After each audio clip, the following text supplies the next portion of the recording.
Hello, and welcome to my first YouTube video. Since I was 8, I've always wanted to become a content creator, and now that I've developed a passion for chemistry, I thought, what's a better way to start a channel than to make some bromine? So, that is exactly what I'm going to be doing in this video. This is pretty much all of the glassware that I will need for this project, and I will be using no reds method, mainly because I already own most of the glassware. Before I start making anything, I used a little bit of concentrated sulfuric acid to seal the glass joints. Now I could be wrong, but in my opinion, this step is purely optional. However, concentrated sulfuric acid will be needed later on. Now that the three-way adapter has been connected to the round bottom flask, I just need to repeat this process for the entire apparatus. After everything's been set up, I started working on preparing the chemicals. First, I mixed a 1-to-1 ratio of distilled water and muriatic acid. The reason behind the dilution is because I wanted a more controlled reaction due to the molarity of the HCl. I then added my mixture of diluted acid into my addition funnel. It looks barely filled up because I forgot to check the size of the addition funnel before I actually bought it. For my next step, I measured about 150 grams of my sodium bromide and I added a little more of my distilled water. Now, if I were to do this project next time, I would have definitely added the sodium bromide first because the powder got all chunky and it was a kind of a pain to mix and dissolve. My last step to make the nice and dangerous bromine was to weigh out about 75 grams of some pool tablets. Pool tablets contain TCCA and the one I got had about over 80% chlorine available. In a Ziploc bag, I bashed the pool tablets into powder. Unfortunately for me though, I accidentally inhaled some of the delicious chlorine dust and that kind of burned my throat.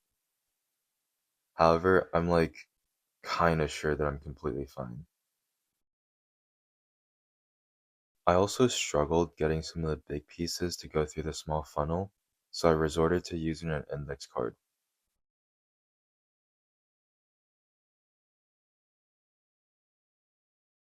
Now that I've finally got most of the TCCA into the flask, I poured the sodium bromide solution and the liquid immediately turned orange. This is due to the reactivity of chlorine since it's more reactive than bromine.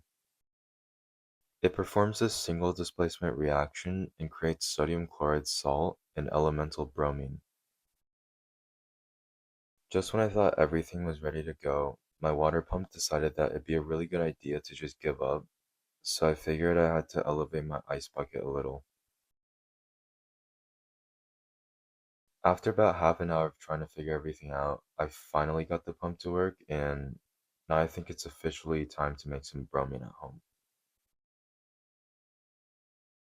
I turned the stopcock in the addition funnel and I lit my Bunsen burner to get the reaction going. After a bit, the flask became a little cloudier with bromine vapors, so I switched out my Bunsen burner with a hot plate for the long run.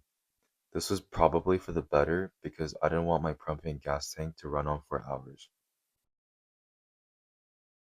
I also kind of forgot to mention this, but I made a sodium thiosulfate solution as a bubbler trap for any excess bromine vapors. I didn't feel like contaminating my parents' backyard with deadly vapors just yet, and I also definitely didn't want to harm my neighbors.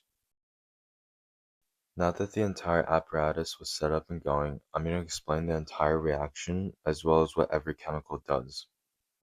The addition of the hydrochloric acid was to drive out the chlorine gas from the trichloroisocyanuric acid contained in the pool tablets. The HCl floods everything with H plus ions, which weakens the bond of the isocyanurate structure that's holding the chlorine in its place.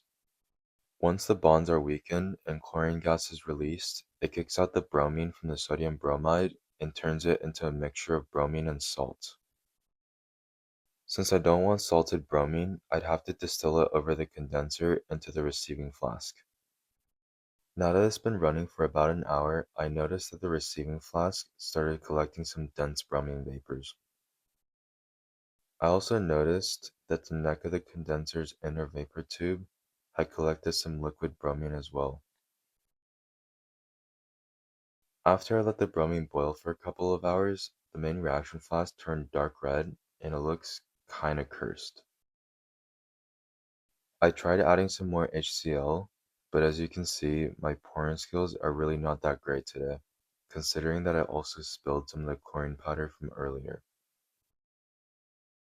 This was really bad because I had to immediately neutralize the acid before it starts eating away at the marble floor. A couple minutes after the HCl was refilled, it started generating a lot more bromine, and the flask looks even darker than before.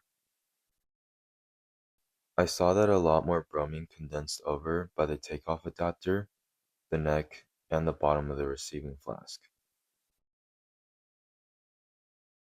The neck of the condenser was also piling a lot more bromine by now. I've actually never seen something so alien-like ever in my life. I have to admit, bromine does have some really weird properties. I was on my way out of chem class the other day until I saw that bromine and mercury were the only two elements that are liquid at room temperature. This was one reason I wanted to make bromine as my first YouTube video, and the second reason was that I just really like halogens. While I was filming this part, I realized that I messed up on the receiving flask's end. I thought I made cursed cheese somehow, but it turns out that the sodium thiosulfate somehow got sucked in. Maybe there was a crack in the silicone tubing since it became really brittle, because there definitely wasn't a drop in the temperature. Sadly, I had to clean out all of the waste and start back to where I left off. My percent yield definitely got set back from that accident, and now I just have to pray that that doesn't happen again. Thankfully, by the end of the experiment, I actually got some bromine despite most of it being dumped out. After I let the bromine cool and took everything apart, it had already gotten pretty dark outside. My last few steps were to separate and clean the bromine and then seal it in a glass ampule. My first step was to separate the layer of bromine from the water using a separatory funnel. I shone a light for this step since it was getting kind of hard to tell the layers apart. Then, in the second separatory funnel, I added some concentrated sulfuric acid to draw out some tiny bits of water. Sulfuric acid is a really good dehydrating agent and it likes to pull water out of contaminated bromine. Otherwise, the bromine might turn into hydrobromic and hypobromous acid if stored for too long. I made sure to let out any gas that was created from the sulfuric acid and water in case the glass couldn't handle the pressure.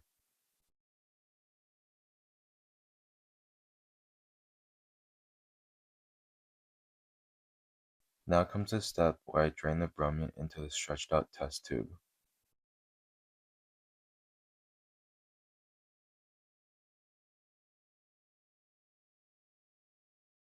The last step is to seal the test tube and create a little ampule for the bromine.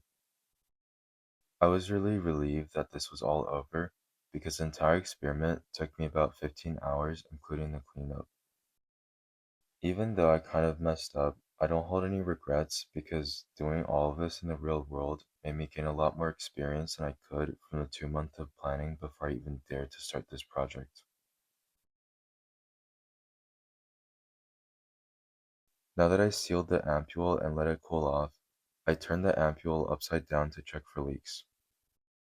This was really nerve-wracking for me since I was down to my last test tube, and failing to seal it meant that I had nothing else to store the bromine in. Thankfully, it did seal, and now I have this totally safe ampule of bromine that I don't even know where to store. For now, I'm just gonna use this container to store it until I find a good use for it again. And yeah, that's pretty much it. Thanks for watching.